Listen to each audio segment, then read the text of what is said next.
ve kursu başlat diyorum. Kendisi bu şekilde balyalama yaptığı gibi aynı şekilde toplamayı da güzel bir şekilde yapıyor. Ve hiç vakit kaybetmeden şuradan balya makinamı alıp oraya gidiyorum. Kursu bitirelim.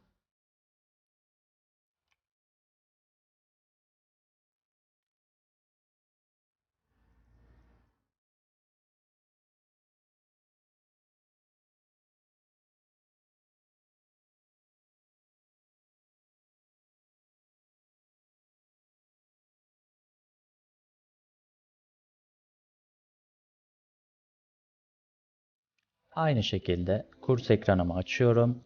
Alttan yine bu seçenek seçili. Ve bu sefer buradan kopyalama yapmayacağım. Az önceki yaptığım gibi buradan kurs yönetimini açıp denemeyi bu traktör için tanımlayacağım. Ve yine balya makinesini açtım. Bakıyorum, indirdim ve çalıştırmaya başladım. Şuradan da Drive kurs dedim. Ve oluşturduğum kursu sorunsuz bir şekilde gördüğünüz gibi uyguluyor. Şurada küçük bir kaçak olmuş. Dönerken olmuştur. Sorun değil. O kadar yaptırdık, o kadar da olsun. Bu dönüşleri daha dikkatli bir şekilde yaparak hiçbir şekilde fire vermeden işinizi yaptırabilirsiniz. Şöyle geçiyorum. Evet, dönüşlerde gördüğünüz gibi dönerken işte o şeklinden dolayı bir miktar boşluk bırakmış. Oralar kalmış. daha yumuşak dönerek bunu da düzeltebiliriz.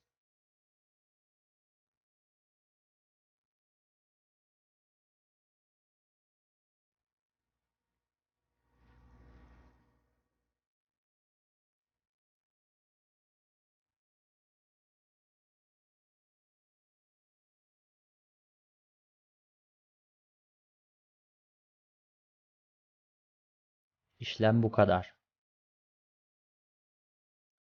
Otomatik balya yaptırma bu şekilde.